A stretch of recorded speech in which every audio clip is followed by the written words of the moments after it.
Singapore was booted out of Malaysia in 1965, and it was projected that it wouldn't last up to 3 years as a nation before failing. Like present-day Nigeria, it had no short supply of economic ills, from poverty, unemployment, poor education institutions, no foreign investment, poor health institutions, poor housing, collapse of law and order, corruption, to external threats from its neighbor China. Its founding fathers had no other recourse but to chart a way forward which was designed to take the nation from a third world to a first world nation, despite the unfavorable socio-economic conditions prevalent in the nation at that time. Singapore was no extraordinary nation that it is today. The socio-economic condition of Singapore were even worse than what we see in Nigeria today in terms of poverty, unemployment, no foreign direct investment, poor education institutions, poor health institutions, poor housing for the masses, corruption colored the political climate, no law and order. They were also facing external threats from China, Indonesia, and USSR. And to make matters worse, in 1965, they were booted out of Malaysia and they were not given a chance to survive. Steps to development. The founding fathers set visions and values targeted at building a harmonious, peaceful, prosperous, multiracial, multi-religious, social democratic society based on justice, equity, integrity, and meritocracy, to leap from a third world to a first world nation in 1 generation, to produce a disciplined, hard-working, highly educated, skilled, and productive labor force, to teach the people how to delay gratification, to develop national self-reliance, to develop a clean, green, and safe society, to introduce a tripartisan alliance between government, labor, and business, working together in mutual coexistence, to introduce employment for all, to provide quality education, healthcare, infrastructure, and improved living standards, to provide quality and affordable, sustainable housing for all, to provide justice for all. So what are we saying?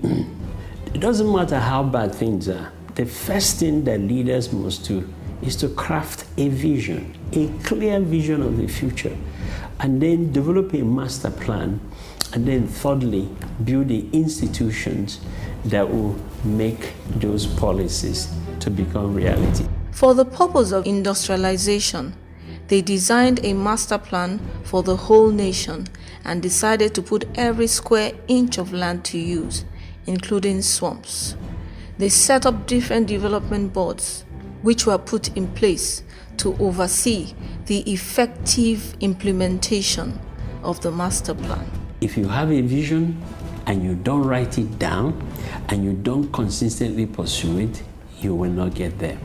Let me look at another nation, Israel. Israel went on exile for 1,872 years, almost 2,000 years, from 76 or 76 AD, thereabout, to 1948, when the nation of Israel was recreated. Let me tell you the condition of Israel when it was re-established. I'm going to use the word of Shimon Peres, the late former prime minister of Israel. He says, the seed of the new Israel that we see today grew from the imagination of what? Exiled people.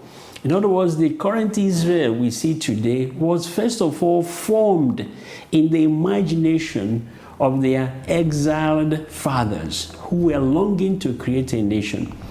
He said that when they came back from exile, the soil was obstinate and the environment was very hostile. both in terms of the soil, the dryness of the land, the aridity of the land, in terms of hostile neighbors that didn't want them to come back. He says, our ancient journey from Egypt to Israel, we Jews crossed a huge desert, and in modern times, we return to even a more harder and harsher desert. We had to create ourselves anew. They built capacity in their people, put in place early leadership quality detection systems, all in a bid to recruit the next generation of leaders from an early age. They set up sympathetic social welfare systems and distribution of budget surplus through CPF. They lowered corporate and personal income taxes, and they lowered the rate of inflation. Lee Kuan Yew, after he visited Nigeria in 1967, he said this. He said, I was not optimistic about Africa. In less than 10 years after independence in 1957, Nigeria had had a coup and Ghana a failed coup. He said, I thought their tribal loyalties were stronger than their sense of common nationhood. By the way, when he came to Nigeria in 1966, Singapore was only 5 months old. But a man who is leading a young nation as Singapore, who already knew what to do with Singapore, came to Nigeria, and when seeing what our leaders were doing, he cried for us and predicted that we will never go anywhere. 50 years later, he was right. What it took to develop Singapore. It took transformational leadership qualities on the part of the founding fathers to pitch Singapore on the path that has led it to where it is today. And these qualities include visionary leadership, developmental leadership, and management leadership. The Nigerian state can borrow from the Singapore model, which can be adopted to suit our own peculiar conditions.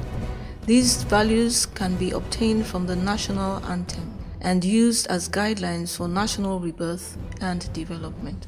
So as I conclude, the founding fathers of Singapore, with no natural resources whatsoever, with nothing to write home about, but because they had a common vision and they knew where they're going, after 30 years, they got there.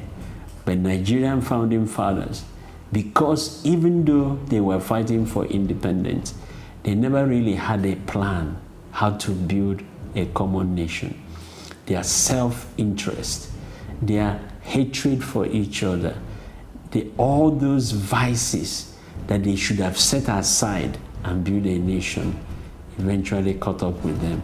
And now we are struggling as a nation.